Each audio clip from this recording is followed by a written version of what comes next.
fucking the volume of them. It seems like every couple months there's a new one. Remember when Columbine, we thought this is terrible and this won't happen again?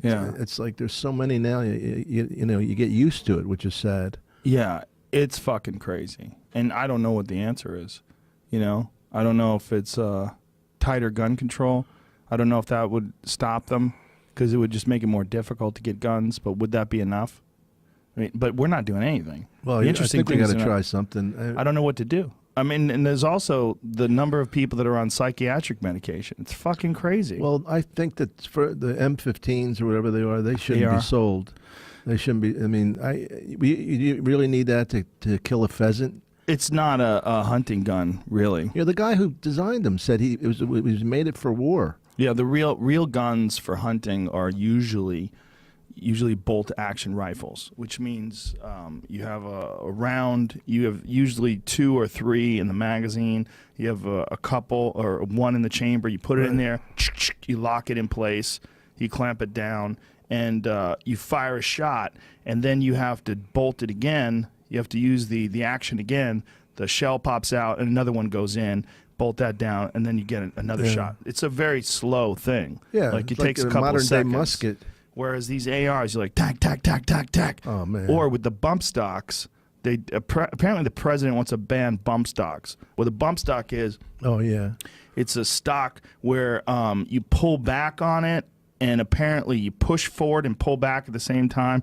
I might be fucking this up. But the thing is, the stock makes the trigger go like that, where it's almost like an automatic weapon.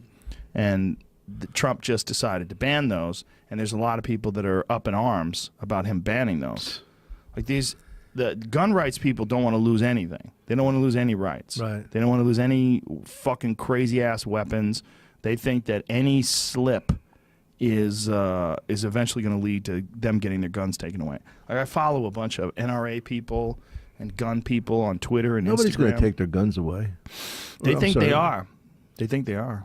I mean, I agree with you. I don't think that's ever going to come to that. But the idea that tighter regulation is bad, I don't think that's true. I think first of all, you should have to go through some sort of examination. If you can go through you can't drive a fucking car unless you prove that you know how to operate a car. Like someone has to be there with you that's an expert, who's a driving expert who watches you. They watch, make sure you know what to do. What do you do here at this light? Do you know how to hit the brakes? Do you stop perfectly? Do you look left and right before you turn? All that shit is super important if you want to drive. How the fuck is it not super important if you operate a goddamn firearm? I know. I don't understand. Like the kid who bought I think the kid who did the latest shooting in Florida. I think it was, if I'm putting 2 stories together, I don't know, but apparently he was underage and had fake ID and still was able to buy it. I don't know. I didn't read that story. Maybe, you know. I avoided the story. I saw the kid's face, and I saw it's fucking insane. And you hear all the stories about kids that were saying that they knew that this kid was going to be a school shooter anyway. Wow. They were saying in the past that, and then one of the things he wrote it on Facebook or something, that he wants to be a professional school shooter.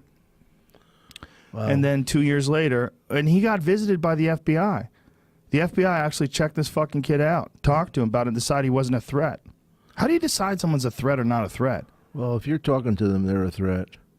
I mean, the FBI can't talk to everybody, but I would be suspicious of anyone that it took that much energy to go find. How did they find him? Why would they even question him? Yeah, I think people were saying that he's a fucking psychopath. Yeah, it hurts. It's just sad. It's just fucking sad that.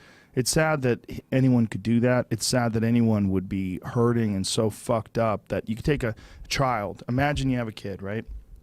You got a little Dom Herrera, little tiny baby. And he's just a cute little fella, little tiny baby. And they don't know anything. And they giggle when you tickle them. And then from there, one day, that becomes a school shooter. Oh, my God. That's what people have to take into consideration. This boy, this 19-year-old boy who did that, was a baby at one point in time. He's a failed process, a failed product, whether it's through his environment, his family, his DNA, all the above, his life experiences, all the pain, the trauma, mental illness, all these various factors. But that used to be a baby. Probably the cutest little fucker. Yeah. Probably hold him and you'd cuddle him, he'd go to sleep in your arms.